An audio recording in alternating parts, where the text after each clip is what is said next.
পখিলি আহিলোঁ আজি মাত্ৰ এডাল গছে পালোঁ বুজিছ আমাৰ কিতাপতো লিখা আছে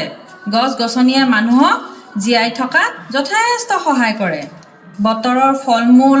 নাৰিকল আপেল কল আম কিমান বিধ যে বতৰৰ ফল লগতে উশাহ নিশাহ ল'বলৈও গছ গছনিয়ে অক্সিজেন এৰি দিয়ে গছ গছনি নহ'লে এই পৃথিৱীখনত মানুহ বা অন্য জীৱ জন্তু জীয়াই থকা অসম্ভৱ তাৰ উপৰিও চৰাই চিৰিকটিবোৰ গছতহে বাহ সাজে সিহঁতে ক'ত যাব দেউতা গছ গছনিয়ে মানুহ তথা অন্যান্য জীৱসমূহক জীৱন নিৰ্বাহৰ বাবে অত্যন্ত প্ৰয়োজনীয় এক প্ৰাকৃতিক সম্পদ তুমি কাটি নেপেলাবা দেউতা মোৰ বৰ দুখ লাগে পখিলি তই এতিয়া সৰু হৈ আছ পঢ়া শুনা কৰাত ব্যস্ত হৈ থাক মই কি কৰোঁ নকৰোঁ সেইবোৰ তই চাই থাকিব নালাগে আৰু মনো বেয়া নকৰিবি সদায় মনত ৰাখিবি দুখ কষ্টই মানুহক মনোবল দিয়ে জীৱনটো জীয়াই থাকিবলৈ শিকায় নিশ্চয় তাকে ভাবিছোঁ পুৰণি কামবোৰ এৰিব লাগিব দাইটি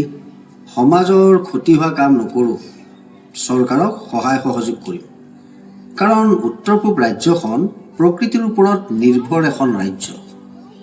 আমাৰ ইয়াত যেতিয়া জলবায়ুৰ পৰিৱৰ্তন অধিক হ'ব তেতিয়া ব্ৰহ্মপুত্ৰৰ পানী কেতিয়াবা থাকিব কেতিয়াবা নাথাকিবও পাৰে অৰ্থাৎ কেতিয়াবা খৰাং বতৰ অথবা বানপানীও হ'ব পাৰে আমাৰ ইয়াত গোটেই জীৱনশৈলীৰ ওপৰত এক প্ৰতিকূল প্ৰভাৱ পৰিব যদিহে আমি গছ গছনি বন বননি নতুনকৈ নলগাওঁ লগতে আমাৰ দৈনন্দিন ব্যৱহাৰ কৰা প্লাষ্টিকৰ গিলাচ বাতি আদি বিভিন্ন প্লাষ্টিকৰ সামগ্ৰীবোৰ বাদ দিব লাগিব দোকানত বজাৰ কৰোঁতে সাৱধান হ'ব লাগিব আমি ঘৰৰ কাপোৰৰ বেগ অথবা জোতৰ বেগ লৈহে বজাৰ কৰিব লাগিব তেতিয়া দোকানেও বন্ধ কৰি দিব প্লাষ্টিক বেগ অনা লগতে চাহ দোকানতো আমাৰ পুৰণি মাটিৰ কাপত চাহ খোৱা ব্যৱস্থা কৰাৰ উপদেশ দিব লাগিব ঠায়ে ঠায়ে প্লাষ্টিক মুক্ত সমাজ গঢ়াৰ প্ৰচেষ্টা কৰিব লাগিব লগতে